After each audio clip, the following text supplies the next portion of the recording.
तो जैसा हम लोगों ने लास्ट लेक्चर में डिस्कस किया था,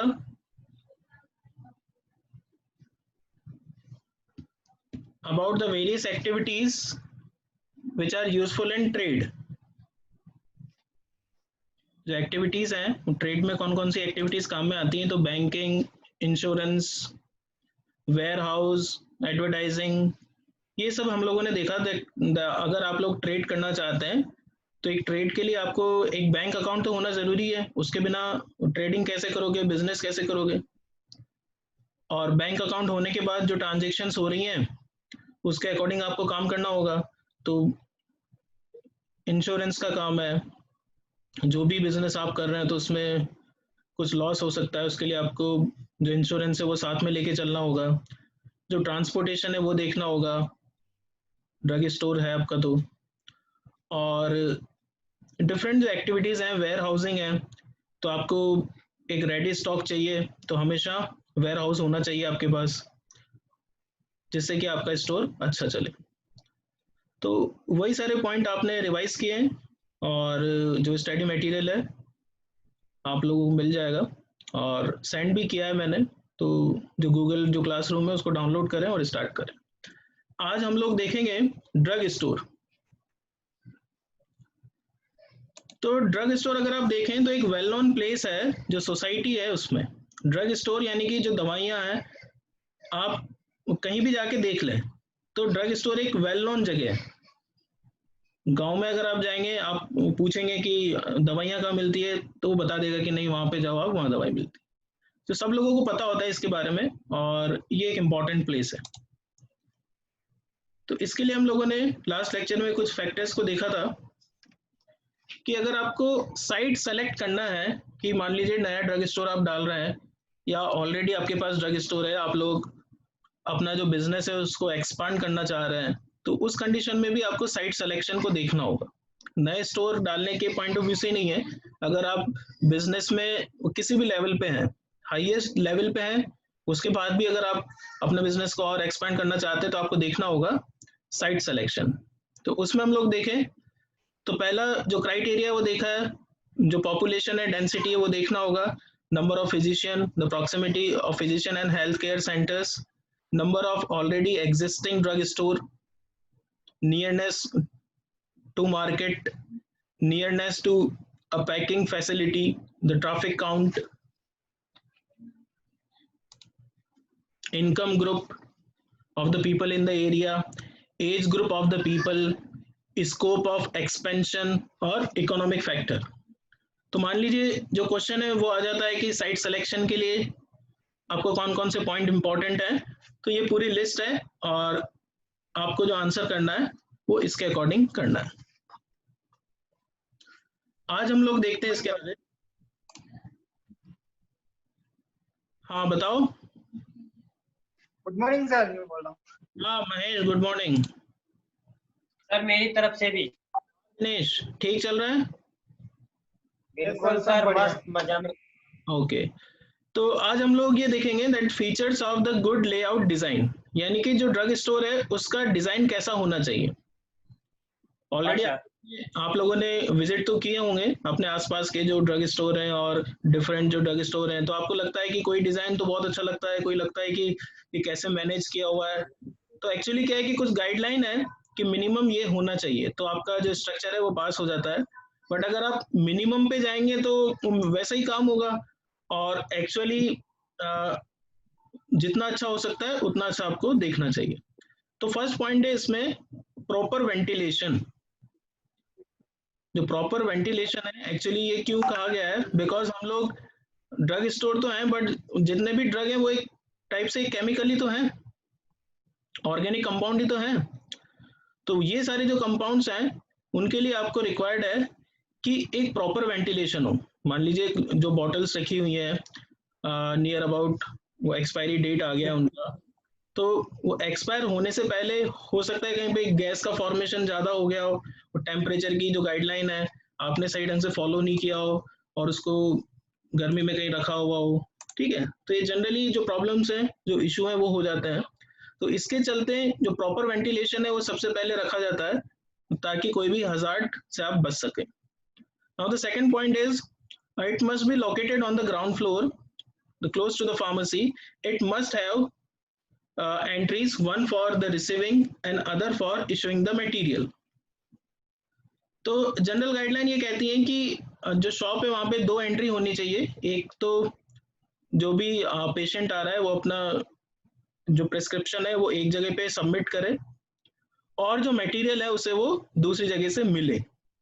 सेकंड है द प्रॉपर इल्यूमिनेशन, यानी कि जो लाइटनिंग जो सिस्टम है वो प्रॉपर होना चाहिए, जहां जहां पे भी लाइट की रिक्वायरमेंट है उसके according. Walls and roof should be painted with washable paint. तो जनरली जो पेंट है, अभी तो जैसे जो पेंट आ रहे हैं तो वॉशेबल ही है, और इससे कि जो क्लैरिटी है और जो कंटेमिनेशन है नहीं होगा और नीट एंड क्लीन आपका शॉप रहेगा।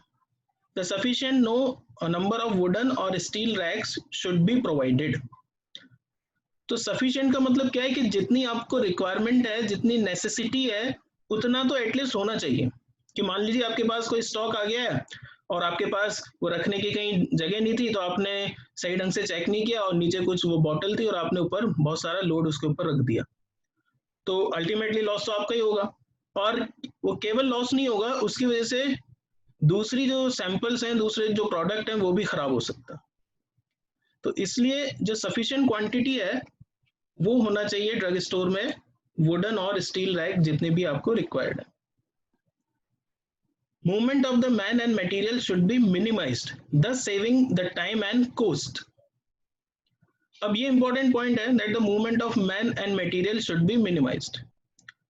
अब जैसे आप स्टार्टिंग में अगर फर्स्ट डे अपना ड्रग स्टोर पे जाते हैं या वहाँ पे कुछ ट्रेनिंग आप लोग करते हैं, जैसे आप लोगों का सेकंड ईयर है तो आपको लोगों को ट्रेनिंग करना है, तो ड्यूरिंग दैट टाइम पीरियड जैसे आपने जॉब पे भी कहीं जाते हैं या फर्स्ट टाइम आप जहां पे भी जाएंगे आपका मूवमेंट ज्यादा ही होगा।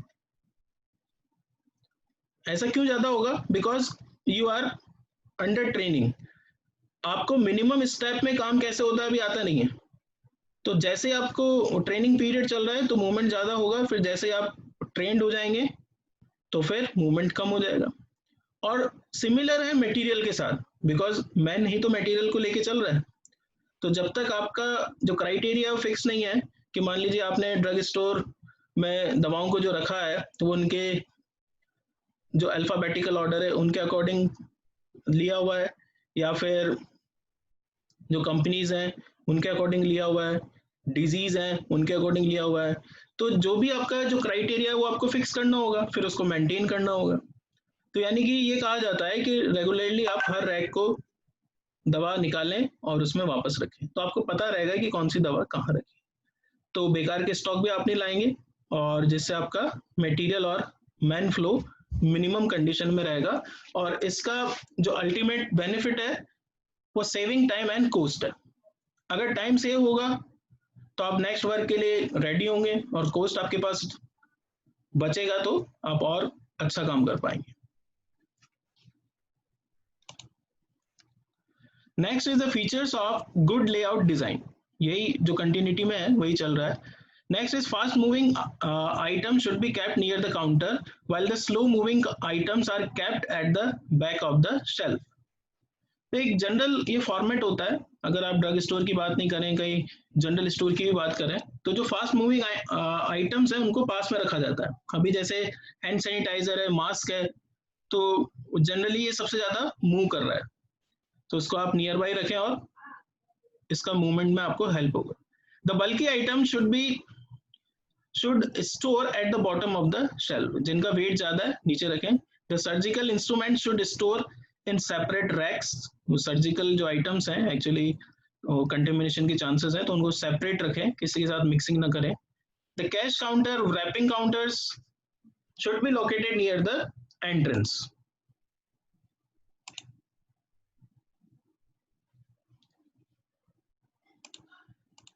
कैश काउंटर है तो एंट्रेंस पे आप रखें। अब ये एक डिजाइन दिया गया है, जैसे आपको अगर कोल्ड स्टोरेज रखना है या टेबल्स फॉर द एम्प्लॉइज हैं, इशू का आप कहाँ से कर रहे हैं, तो 1 2 3 4 5 6 7 8 जैसे आपकी रिक्वायरमेंट है रैक को आप रख सकते हैं। मिनिमम जो गैप है वो 3 फीट का गैप आप रखें, सेंटर में एक जगह दें जहाँ से मूवमेंट हो सके। तो ये 2 पार्ट में डिवाइडेड है, कोल्ड स्टोरेज वाला जो पार्ट है वो पीछे है, और दवा आप रिसिप्ट यहाँ से लें और दवा यहाँ से दें। एक्चुअली अगर आप लार्ज स्केल पे बात करते हैं तो ये लेआउट वहाँ पे होता है। फाइनली जो भी ड्रग है वो यहाँ पर आती है, और ये इंस्पेक्शन एरिया है, और इसके अकॉर्डिंग आपको मेंटेन करना होता है। जो टेबल ऑफ एम्प्लॉइज है उसमें जो डिफरेंस है वो 6 to 9 फीट का होना चाहिए। दोनों में अगर आप डिवाइड कर रहे हैं तो 3 से 6 फीट में होना चाहिए, यानी कि 3 भी है, 5 भी है, 6 भी है, और इनके बीच में 3 फीट का। अगर हम देखें हम लेवल्स ऑफ द इन्वेंट्री, तो इन्वेंट्री होता क्या है actually, this is the in and out. जैसे जो स्टॉक आया है उसका पूरा जो डॉक्यूमेंटेशन है वो होगा, पूरा बिलिंग का प्रोसेस है, कब आया, कितने टाइम से रखा, और कब सेल आउट हुआ। तो उसका जो इन्वेंट्री है वो आपको मेंटेन करना होगा, और उसी से आपका जो प्रॉफिट एंड लॉस है वो निकलेगा। तो उसका एक लेवल है जैसे रीऑर्डर लेवल, यानी कि मान लीजिए कोई एक प्रोडक्ट है, फास्ट मूविंग आप ले लें या सर्जिकल ले लें, स्लो मूविंग हैवी कोई प्रोडक्ट है, तो उसका रीऑर्डर लेवल कब आएगा, यानी कि आप कब उसको ऑर्डर करें। तो वैसे तो वो जनरली आप बता देंगे स्टॉक खत्म हो गया तो लेके आना है, या स्टॉक खत्म होने वाला है तो लेके आना है, ये जनरल ये कंडीशंस हैं। बट अगर आप इसमें कुछ प्रिंसिपल की बात करें तो वो ये बताएंगे, the stock level at which the fresh order has to be placed. By placing the order at the time when the stock reaches the reorder level, the hospital is fairly assumed that the chance of stock out or no stock problems are nil. The reorder level can be calculated by A into N plus BS, जहां पर A है the average consumption per day, N is lead time in the day, and B is buffer stock। यानी कि अगर आप इस फॉर्मूले से कुछ एक वैल्यू को वो कैलकुलेट करें तो आपको पता चलेगा कि रीऑर्डर लेवल एक्चुअली इस प्रोडक्ट का कितना है, और उसका जो प्रॉफिट एंड लॉस है आप फाइनली निकाल पाएंगे, जिसमें ए आपको बताएगा the average consumption per day, यानी कि जो आप उसका जो सेलिंग है सबसे पहले ये देखेंगे कि एक दिन में कितना कंज्यूम हो रहा है उसका product. Lead time in a day, यानी कि डे भी है तो उसमें कौन सा ऐसा टाइम पीरियड है जहां पे सबसे ज्यादा उसका सेलिंग हो रहा है। मान लीजिए नून का टाइम है, या इवनिंग का टाइम है, मॉर्निंग का टाइम है, और इनका जो मल्टीप्लीकेशन है वो आप सम करेंगे जो बफर स्टॉक है जो आप ऑलरेडी मेंटेन कर रहे हैं। तो अब इस स्टॉक में और क्या ऐड करना है उतना क्वांटिटी आपको इससे आ जाएगा। Next is maximum stock level, that is it is the level above which stock should not be permitted to rise।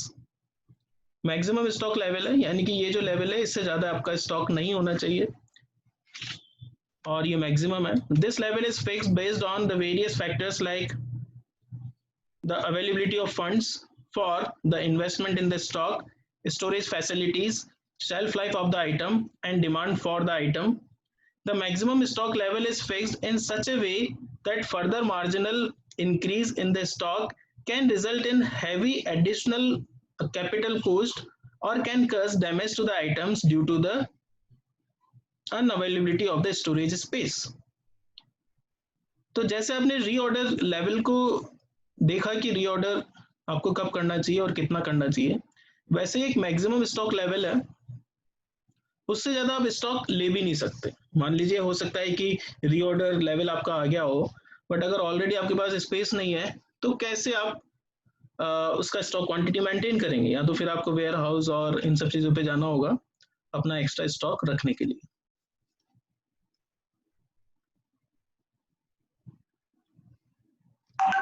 Next is the levels of the inventory. तो फाइनली ये 3 लेवल में divided है, जैसे जो danger level है, minimum level है, या zero level है। डेंजर लेवल हम लोग कहेंगे that this is the level at which the deliveries of the outstanding orders have to be speeded, यानी कि जो डिलीवरी है वो आउटस्टैंडिंग वो ऑर्डर्स हैं तो यहाँ पे स्पीड अप आपको करना होगा। This is the level at which the normal activities can be affected if urgent steps are not taken to get the order item from the suppliers. तो डेंजर का मतलब यहाँ पे ऐसा नहीं है कि वो आपको कुछ हजार्ड कर रहा है, हार्म कर रहा है। यहाँ पे आपको ये देखना होगा कि स्टॉक की क्वांटिटी आपने मेंटेन क्यों नहीं की, वो डेंजर लेवल है। यानी कि मान लीजिए डिमांड इतनी जनरेट हो रही है और अगर आप आपकी क्वांटिटी को मेंटेन नहीं करेंगे तो एक तो सेल में आपको लॉस होगा, सेकंड आपके जो कस्टमर्स हैं वो ब्रेकअप हो जाएंगे। तो इसके लिए आपको एक लेवल मेंटेन करना होगा हर प्रोडक्ट का। जैसे आप शॉप पे जाएंगे तो there are number of product, और इसीलिए जो शॉपकीपर के माइंड में चल रहा है वो आप लोग जो बिजनेसमैन है वही उसको समझ सकते हैं। बिकॉज हर एक प्रोडक्ट का आपको स्टॉक मेंटेन करना पड़ेगा, और जो स्टॉक आपने एक्स्ट्रा ले लिया उसको भी कहीं ना कहीं उसको सेल आउट तो करना पड़ेगा बिफोर द एक्सपायरी डेट।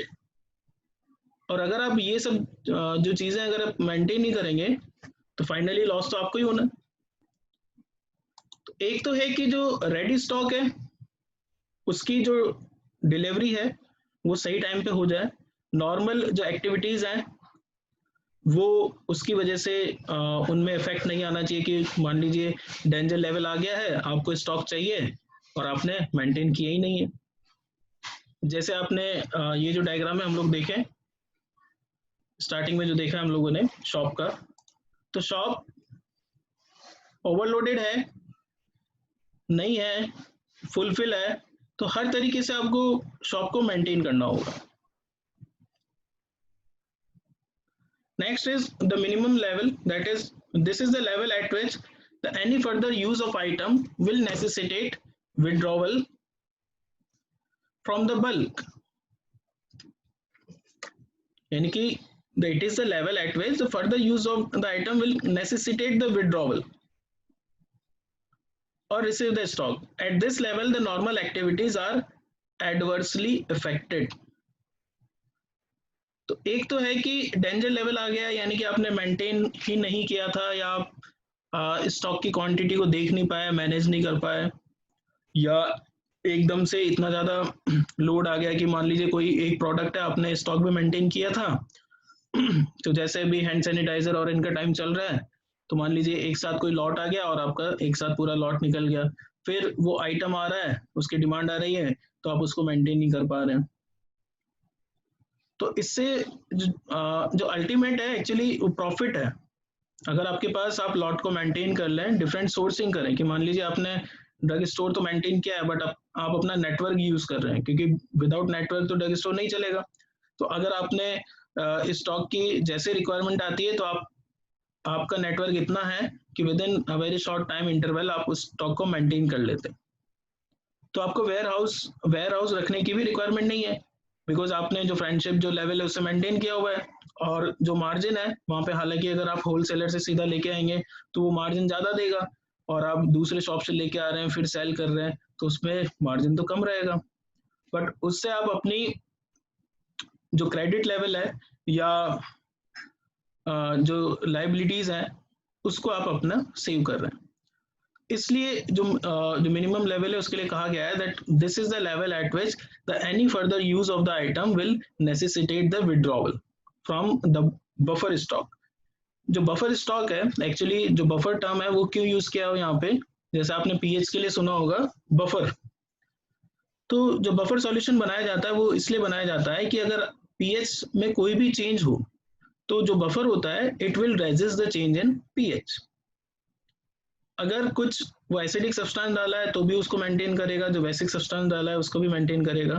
तो ऐसे ही आपको एक बफर स्टॉक मेंटेन करना होता है at this level. Zero level की अगर हम बात करें, the exhaust bin level, there is no stock level where the bin will be exhausted और empty. This is a situation that should be avoided. Zero level की कभी बात नहीं की जाती है, या जो एग्जॉस्ट बिन लेवल है इसकी कभी बात नहीं की जाती है। हमेशा ये माना जाता है कि आपने उसका कोई ना कोई बफर स्टॉक मेंटेन किया है अगर कोई भी प्रोडक्ट आपके पास है। अदरवाइज अगर ये स्टेट आएगी तो आपको जो प्रोडक्ट है उसको अवॉइड ही करना पड़ेगा। आप उसको रखेंगे कैसे अगर जीरो लेवल पे वो प्रोडक्ट है तो जो कोशिश है और जो एफर्ट्स हैं वो आपके ये होने चाहिए कि जो भी प्रोडक्ट आप ले रहे हैं, एक तो उसकी सेलिंग हो, सही क्वांटिटी में आ रहा है, सही क्वांटिटी में से आ रहा है, कोई प्रॉब्लम नहीं है, और आपने डेंजर लेवल, मिनिमम लेवल और जीरो लेवल से उसको मेंटेन किया, तो इसका आपका फ्लो ऑफ मनी भी सही रहेगा।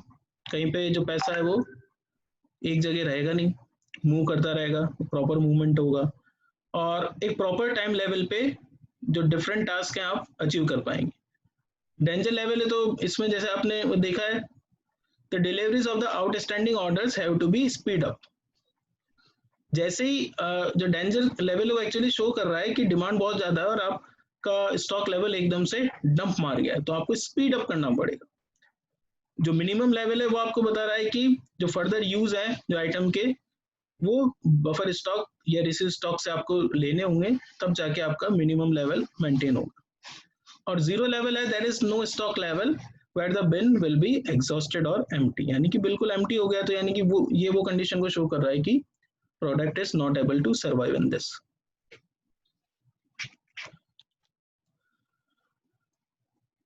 तो इसका